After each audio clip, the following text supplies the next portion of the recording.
Friends, Radhe Radhe. सभी को नमस्कार। कहानी प्रेमियों को आज फिर मैं नई कहानी लेकर आ गई हूँ। और ये कहानी मेरी मौलिक है। और मैं वीडियो भी बनाती हूँ तो एक ही शॉट में बनाती हूँ। इसमें कोई कट पेस्ट नहीं होता। जितनी ओरिजिनल मेरी कहानी है उतनी ओरिजिनल मेरा वीडियो है। तो अगर यदि कहीं मानवीय भूल हो जाए तो उसके लिए हमें क्षमा करें, इग्नोर करें प्लीज़, है ना। इतना वक्त भी नहीं मिलता तो मैं ना सीधा वीडियो बनाकर ही डाल देती हूँ। मेरा उद्देश्य मुझे मौलिक कहानियाँ आप तक पहुँचाना है जो मानवीय संवेदनाओं से ओतप्रोत है। वो कहानियाँ मैं अब तक पहुँचाना चाहती हूँ और आप मेरी कहानियों को प्रेम दे रहे हैं, पसंद कर रहे हैं, लाइक सब्सक्राइब कर रहे हैं। मैं आपका तहे दिल से शुक्रिया अदा करती हूँ। बहुत बहुत धन्यवाद। आप मेरा मनोबल बढ़ा रहे हैं, इसके लिए हार्दिक धन्यवाद। आज की कहानी हम शुरू करेंगे। बहुत ज़्यादा नहीं बोलूँगी, थोड़ी सी लंबी, लेकिन प्लीज़ मेरी आपसे रिक्वेस्ट है कि इसको सुने ज़रूर जब भी टाइम मिले तो। और ये कहानी काल्पनिक है और कलयुग है। यदि किसी से भी कोई चीज़ मिल जाती है, मैच कर जाती है, तो मात्र ये संयोग होगा। इसमें लेखक की कोई गलती नहीं है। ये सिर्फ कल्पना पे आधारित कहानी है। और आप सुनिए, सुनिए ज़रूर इसे पूरी। मेरी आपसे रिक्वेस्ट है। ये कहानी बहुत मेरे दिल से बहुत नज़दीक है। कहानी का नाम है बूढ़ी माँ जी। और इस कहानी के पात्र हैं शक्को, सुजाता जी, बूढ़ी माँ जी, भाई साहब और भाभी, जो पड़ोस के लोग हैं वो। और फिर कह रही हूँ, कोई भी घटना यदि मिलती है तो मात्र संजोग होगा। बूढ़ी माँ जी। ज़्यादा मैं नहीं बोलूँगी क्योंकि कहानी थोड़ी लंबी है। डायरेक्ट ज़्यादातर मैं संवाद ही बोलने की कोशिश करूँगी। शक्को आज बहुत उत्साह के साथ हुलसती हुई सुजाता जी से बातें करती हुई मेरे घर के आगे से जा रही थी। उसके हाव भाव से ऐसा प्रतीत हो रहा था जैसे उसको आज कोई नया काम मिला है। वैसे तो सुजाता मेरी पड़ोसन मुझे पसंद नहीं करती थी, फिर भी मैंने बात पता करने की गरज से शक्को पूछ ही लिया।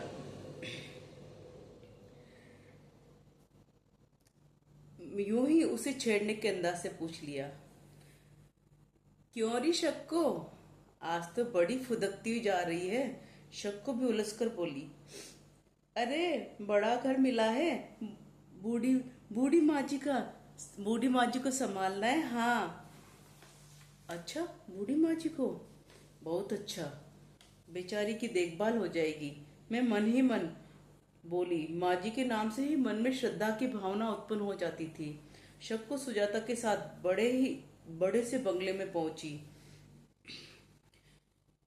वो देखकर हैरान हो गई। वहां की साफ सफाई करने से रखे हुए गमले, वहां का गार्डन, एक एक चीज साफ सुथरी थी। बड़ी हैरानी हुई उसको वहां की चमक दमक देखकर। वो सुजाता जी के साथ अपनी ही मस्ती में चली जा रही थी। अचानक चलते चलते वो कब बूढ़ी माँ जी कमरे में पहुंच गई पता ही नहीं चला। उस वहां पर उसके पेड़ से एक चीज की ठोकर लगी। बहुत देर तक टन टन टन टन की आवाज आती रही।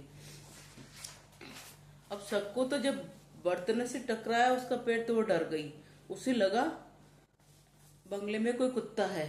वो तो डर के चिपक के सुजाता जी के पीछे खड़ी हो गई और उसने कहा, आसपास देखने लगी कि कुत्ता कहाँ से आ रहा है। जनरली ऐसा ही होता है। सुजाता जी के पास आकर बोली, मैडम जी, घर में कुत्ता है क्या? हमें डर लगता है कुत्ते से। मैं काम नहीं करेंगी यहाँ पर, मैं काम नहीं करेंगी। सुजाता जी ने गुस्से में दांत पीसते हुए कहा, नहीं है कुत्ता वुत्ता, ये क्या कम है जो कुत्ता पालूंगी। सुजाता जी ने जो इशारा किया, शक्को ने उस इशारे की तरफ देखा तो एकदम सन्न रह गई। तो वो सकते में आ गई उन्हें देखकर। अपने भाव को छिपाने की कोशिश करने लगी और फीकी सी मुस्कुराहट के साथ चुपचाप से खड़ी हो गई। सामने एक कृशकाय बूढ़ी माँ जी बैठी थी, बिस्तर पर सिकुड़ कर डरी सहमी, दोनों हाथों को जोड़कर। उसके हाव भाव से उसके हाथ कांप रहे थे, डर के मारे बूढ़ी माँ जी के हाथ कांप रहे थे। मुखमंडल पर भय मिश्रित करुणा भाव स्पष्ट दिखते थे। उसकी सांसें तेज चल रही थी। बूढ़ी माँ जी की हालत ऐसी हो रही थी, उसकी सांसें तेज चल रही थी, न जाने क्यों। शक्को ने भी हाथ जोड़कर वापस सीधे कर लिए। उसे लगा कि सुजाता जी नाराज हो जाएगी। सुजाता सुजाता जी अभी भी क्रोध में तमतमा रही थी। गुस्से से चिल्लाई, कितनी बार कहा है खाने के बर्तनों को यहाँ वहां मत फेंका करो, इधर उधर पटक दिया करती हो। बूढ़ी माँ जी पोपले मुंह से रुआसी होकर बोली, हाथ में सतना है लाली, का करूं।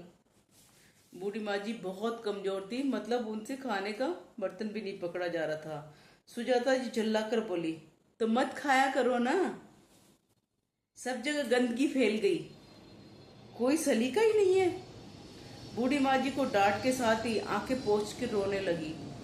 शक को तो सुजाता मैडम के बताए हुए कामों को समझने लगी, और गंदगी फैलने के कारण शक्को को आज ही काम मिल गया था। वो शक्को इस बात से खुश थी। खुश सुजाता जी दिशा निर्देश देकर ऊपर वाले फ्लोर में चली गई, रवाना हो चुकी थी। शक्को ने सबसे पहले बिखरे हुए खाने को समेटकर कटोरे में डालने लगी। जैसे ही शक्को ने खाने को कटोरे में डाला, बूढ़ी माँ जी ने उसको इशारे से अपने पास बुलाया और कटोरा लेकर उसको खाने लगी।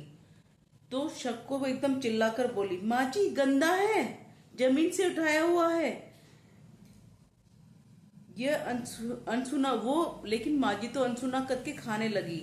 थोड़ा खाकर बोली, दूसरों ना मिले गो लाली, गलती की सजा तो मिलेगी। छाने से रघु दे गयो मुंह पे, के पतो तो का हाल ही आ जाएगी। ये सुनते ही शक्को का मन भर आया। दया और सम्मान के साथ उसने माँ जी का हाल समझते देर न लगी।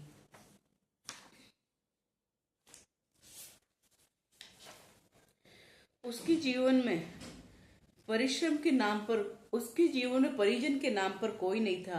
अनाथों की तरह पली बड़ी। कहाँ से आई, क्यों आई, कुछ पता नहीं था। छुटपन में ही खाने के बदले में कॉलोनी वाले उसे कुछ दे दिया करते थे।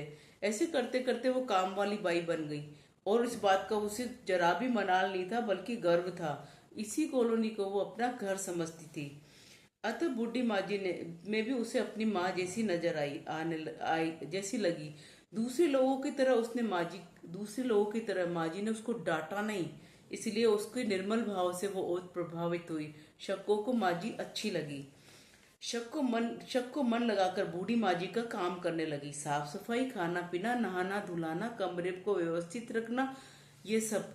शुरू शुरू में माँ जी शक्को से डरती थी, क्यों कहीं ये भी अन्य सदस्यों की तरह उसे लताड़े नहीं। जैसे शक्को कहती वैसे ही करती रहती। एक दिन बूढ़ी माँ जी ने हिम्मत करके बोली, लाली जैसे रखेगी वैसे रहेंगे, डांटे मत मुंह पे। शक्को हैरानी से माँ जी को देखकर बोली, तोबा तोबा माँ जी, अरे मैं आपका कहना मानूंगी। आप बोलेंगी उठ तो उठूंगी, बैठ तो बैठूंगी। आप क्यों मेरा कहना मानेगी, आप तो मेरी अच्छी वाली माँ जी हैं। बूढ़ी माँ जी की आंखों में उम्मीद की किरण चमक आई। शक्को के कंधे पर हाथ रखकर प्यार से उसने सिर पर हाथ फैला।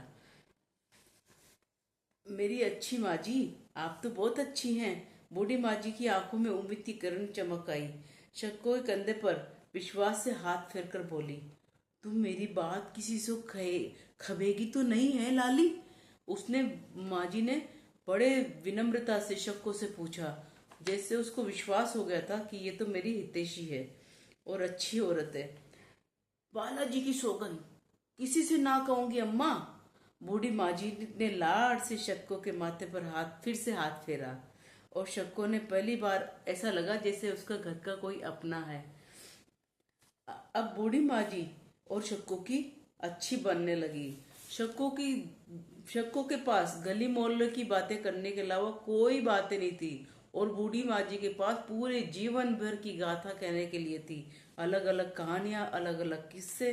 बूढ़ी माँ जी के पास अपनी स्मृति पटल पर भूरी अपनी स्मृति पटल पर बाहर बहुत सारी भूली बिसरी घटनाएं सजी हुई थी, याद कर कर सुनाती रहती। शक्को को उन्हीं से पता चला कि उनके पति बाबा बहुत ही विनम्र और दयालु इंसान थे। शक्को को उन्हीं से है ना, बड़े बेटे को, पीछे वाले बड़े भाई साहब को वो बड़े बेटे की तरह मानती थी, क्योंकि बूढ़ी माँ जी के दोनों सब तीनों चारों बच्चों को उन्हीं भाई साहब ने ट्यूशन कराई थी, इसीलिए सब ऊंचे ऊंचे पद पर विराजमान थे। बाबा और बूढ़ी माँ जी ने ही पीछे वाले भाई साहब का विवाह किया था, क्योंकि उनके माता पिता तो केदारनाथ की यात्रा से लौट ही नहीं पाए थे और उनकी बहू भी इसीलिए उनको सास ससुर की तरह मानती थी। लेकिन सुजाता जी को ये बात पसंद नहीं थी, उनको ऐसे व्यवहार दखल अंदाजी वाले लगते थे। शक्को को भी सख्त हिदायत दे रखी थी, इधर की बात उधर नहीं करेगी। कुछ ही दिनों में बूढ़ी माँ जी की जिद सी पकड़ ली, पता नहीं उन्हें क्या हो गया था। वो बार बार शक्को से एक ही रट लगाए जा रही थी। शक्को से बार बार कहती, लाली मोए दिसत ना है, मोए चिट्ठी मान दे, वो मेरे बेटन को चिट्ठी मान दे। शक्को ने पहले तो हाँ हूं करके टालने की कोशिश करी, किंतु बूढ़ी माँ जी तो शक्को के हाथ धो के पीछे पड़ गई, जोर देकर विनती करने लगी। शक्को की भी लाचारी थी। हाँ करती हुई कहा, उसने लाचारी में हाँ हूं करते हुए कहा, माँ जी सुजाता मैडम लड़ेगी और मेरे पास कागज पेन भी तो नहीं है। उसने फिर बहाना बनाया। बूढ़ी माँ जी ने समझाती बोली, पीछे भाई साहब है ना, जा पे बोल दियो, ला दे को चुपचाप से। शक्को बूढ़ी माजा की भाषा में बोली, अच्छा माँ जी बोल देऊंगी, पर ए तो बताओ माँ जी, आप काहे को चिट्ठी मारने के पीछे पड़ी हो। बूढ़ी माँ जी गहरी सांस छोड़ती बोली, 15-20 दिन पहले ऊपर से लालो आयो छो, बहू के साथ खुश हो रहे हो छो, कह रहे हो छो, देखो सुजाता शक्को की देखभाल से अम्मा कितनी अच्छी हो गई, अब इनकी ये कितनी साफ, कमरा भी साफ सुथरा रहता है और माँ के पास से बदबू भी नहीं आती है, रोजाना की चिकचिक खत्म और तुम्हारी टेंशन भी खत्म। तुम्हारी सहेली तो बहुत अच्छी काम वाली भेजी है, अब अम्मा जी भी कितनी खुश रहती है ना। भाई साहब तो बहुत खुश होकर बोले थे। मेरी बहू ने लाला की बात सुन के मुंह मोड़ लियो, बोली टेंशन काय की खत्म होनी है, पचे ऊपर चली गई। माँ जी ने जैसी स्थिति थी वैसे बताई। शक्को उनकी तारीफ सुनकर खुश होकर बोली, तो माँ जी ये इसमें बुराई क्या है, अच्छी बात है ना। माँ जी गंभीर भाव से बोली, क्योंकि शक्को उसके पीछे की बात समझ नहीं पा रही थी, तो माँ जी ने स्पष्ट करते हुए कहा, क्या स्पष्ट किया आप भी सुनिए। लाली बहू परसों अपनी सहेली से गुस्से में खबे थी, यार तूने कैसी नौकरानी भेजी है काम पर, डोकरी तो इतने दिन में हरी भरी हो गई, पता नहीं ये सब कब तक छाती पर मूंग डलेगी, तू इसे वापस अपने पास बुला ले, इतनी सेवा भावी काम वाली भी नहीं चाहिए मुझे। शक्को के मन पर भारी ठेस लगी। बस बूढ़ी माँ जी को विश्वास दिलाते बोली, मैं कल ही कागज पेन लाऊंगी, चिट्ठी मारनेंगे। अच्छा आज ही भाई साहब के पास जाती हूँ।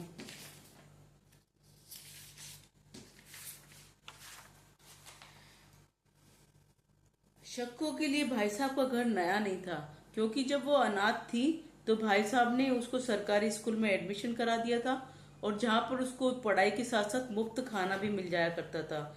छुटपन में ही शक्को भाई साहब से गणित की सवाल पूछने के लिए पहुंच जाया करती थी और इसलिए उनके लिए भाई साहब से परिचय बिल्कुल अनजाना नहीं था। अनाथ होने के कारण भाई साहब को भी उससे सहानुभूति थी, अतः शक्को के मन में संकोच ही नहीं था। शक्को माँ जी के पास से सीधे पीछे वाले भाई साहब के घर पहुंच गई और दोनों पति पत्नी को माँ जी की स्थिति से अवगत कराया। भाभी कुछ दिनों से माँ जी को दूध दवा भी बंद कर दिया है, मैं क्या करूं। दोनों पति शक्को की बात को दिलासा देते हुए बोले, तू चिंता मत कर, हम देखते हैं। दूसरे दिन शक्को ने 4-5 चिट्ठियां लिखकर डाक में डाल दी। उनके हर बेटे बेटे के पास वो खबर पहुंच गई। 2-4 दिन में संभवतः चिट्ठियां पहुंच गई। और पहुंचने के साथ ही क्या हुआ सुनिए। बारी बारी से बूढ़ी माँ जी के बच्चों के फोन आने लगे। घर में एक कोहराम मच गया, बवाल मच गया। सुजाता ने पूरा घर सिर पे उठा रखा था। क्रोध अग्नि में वो जल रही थी। बूढ़ी माँ जी और शक्को ने सामूहिक रूप से लताड़ पड़ी। इतनी लताड़ पड़ी माँ जी को और बूढ़ शक्को को कि और सख्त सजा के तौर पर बहुत सारे सख्त निर्देश उसको शक्को को दे दिए गए। शक्को ने तो पैर पकड़कर अपनी नौकरी बचाई, माफी मांगी, नाक रगड़ी, तब जाके शक्को की नौकरी बची कि आइंदा से मैं ऐसा कभी नहीं करूंगी। और ना किंतु शक्को ने किसी भी कीमत पर बूढ़ी माँ जी को छोड़ना नहीं चाहती थी। उसको उससे सहानुभूति हो गई थी। हर हाल में उनकी रक्षा करना चाहती थी। वो यथास्थिति को जान गई थी। अतः अब भाई साहब ने छुपते छुपाते कुछ न कुछ खाने पीने की चीजें लाने लगी। किंतु बूढ़ी माँ जी का मन अब मर चुका था, क्योंकि बूढ़ी माँ जी ने अपने बच्चों के से स्वयं अपने यहाँ ले जाने की गुहार लगाई थी। उस पत्र के अंदर बूढ़ी माँ जी ने अपने एक एक बच्चों से अपने साथ ले जाने के लिए गुहार लगाई थी कि मुझे यहाँ से ले जाओ, मेरी मदद करो।